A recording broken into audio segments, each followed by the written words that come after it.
السلام عليكم بنات، كي دايرين؟ لاباس عليكم؟ نتمنى تكونوا بخير ان شاء الله. كما كتشاهدوا هذا الفيديو اليوم ان شاء الله نقدم لكم قاص كيجي رائع رائع في المذاق وفي الشكل ديالو. نبداو ان شاء الله مع الوصفه ديالنا والمقادير. كنحتاجو في المقادير واحد زلافه ديال سنيده، زلافه ديال الزيت، 6 البيضات يكونوا بحرارة المطبخ، ساشي ديال الفاني، الكركاع واللوز والزبيب للتزيين، والدقيق. انا استعملت هنا كيلو ديال الدقيق وجوج خمارات من وزن 8 غرام. كنبدا نضيف المكونات ديالي: الزيت، سنيده، البيض.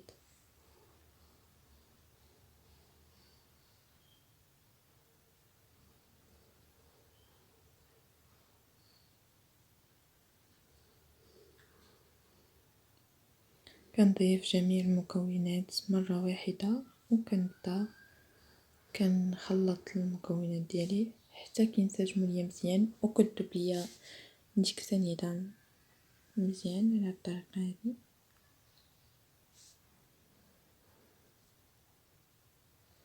وكنضيف الدقيق ديالي اللي سبقت وغربلته، ضروري يكون مغربل باش كتجينا الحلوه ديالنا مفوهه من الداخل.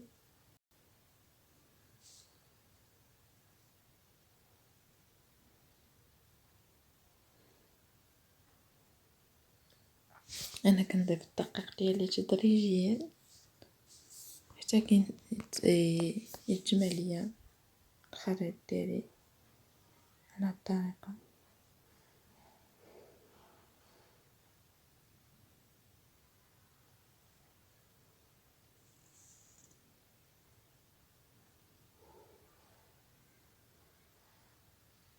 بعد ما جمعت لي العجينه ديالي كتكون رطبه وما كتلصقش في اليدين. على الطريقه هذه كنقسم العجين، انا قسمته على 4 كريات، نتوما على حسب الطاوه ديالكم اللي كتدخل الفرن. انا عندي فرن كهربائي.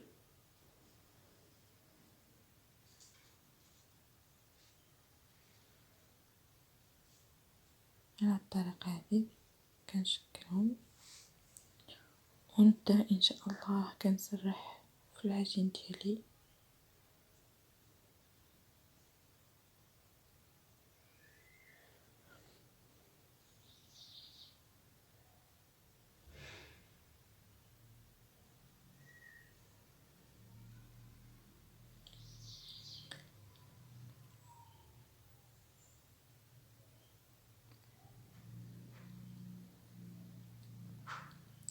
على هاد الشكل هادي كنطلق العجين ديالي غير باليدين، وممكن لكم تستعملوا المدلك. انا حيت العجين كيكون رطب غير اليدين كافيين انهم يسرحوا لينا هاد العجين، وضروري نديرو واحد الرشه تحت منه باش ما يلتصقش لينا على سطح العمل.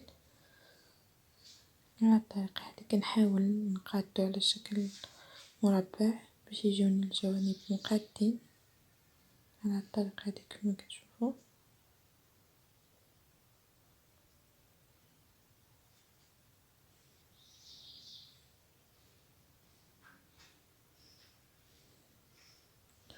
وكناخد الكركاع ديالي، كندير الانصاف ديال الكركاع.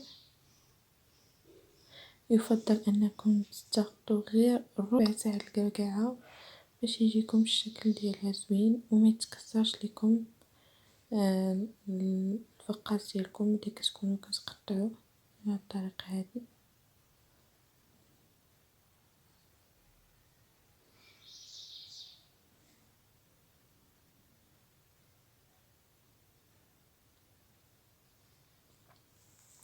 راه كيجي رائع رائع، المنظر ديالو غزال، المناسبات، الاعياد غزال. هنا خديت اللوز اللي سبق لي وفزقته في المزهر على الطريقه هذه، حتى هو كنزجو بنفس الطريقه. حتى كنسرحهم على العجين ديالي كامل بهاد الطريقه هادي كيفما كتشوفوا.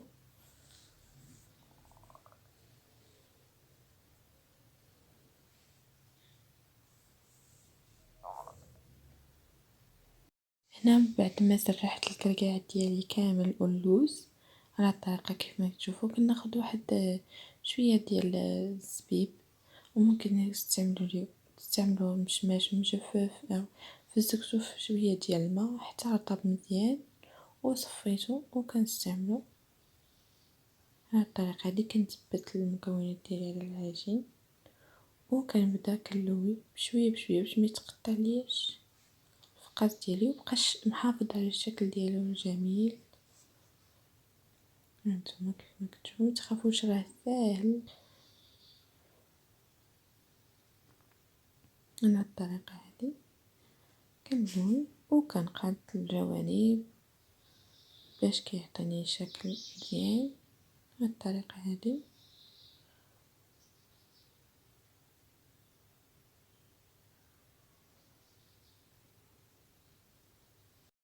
هنا خديت واحد صينيه الفرن ديالي دهنتها بشويه ديال الدقيق والزيت، ممكن تستعملوا ورق الطبخ.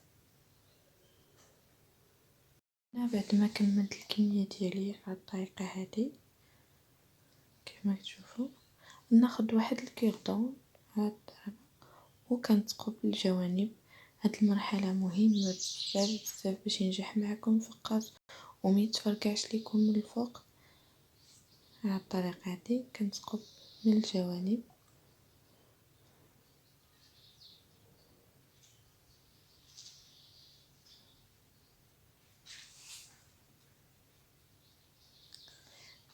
غير جربوا هاد الطريقه هذه راه ما غيتفرقعش ليكم الفقاس ديالكم، غيبقى محافظ على الشكل ديالو على الطريقه هذه.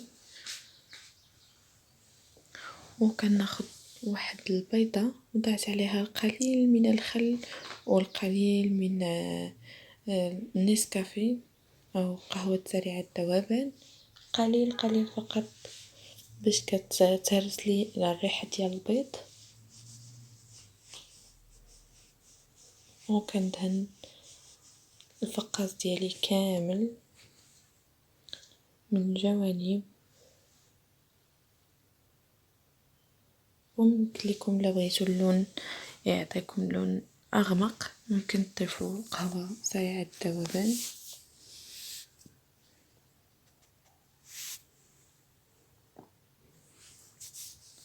ومن الاحسن هاد الوصفه هذه او هاد الطريقه هذه ما يكونش اللون غامق ديال الفقاس، كيجي احسن. وممكن لكم تستعملوا دهنوا الفقاس ديالكم بابيض البيض وترشوا عليه اللوز ايفيلي كيجي حتى هو المنظر ديالو رائع رائع. وغندخلها للفرن اللي غسبق لي وسخنته على 200 درجه. ملي كندخلو كنقص 180 وكنخليه يطيب على خاطر. هذا هو الشكل ديال الفقاس ديالي بعد ما خرجته من الفران. كيف ما كتشوفوا ما كيتشققش ما كيتفرقعش من الفوق، كيجي رائع رائع. انا غنبدا نقطع الفقاس ديالي، وعلى فكره انا خليته بات ليله كامله باش كيجي ساهل في التقطيع وما كيمحناش وما كيجوناش فيه الكسور. على الطريقه هذه كيف ما كتشوفوا كيتقطع بسهوله، وخاصكم غير السكين تكون ماضيه مزيان. على الطريقه هذه هذا هو الشكل ديالو كيفاش كيجي.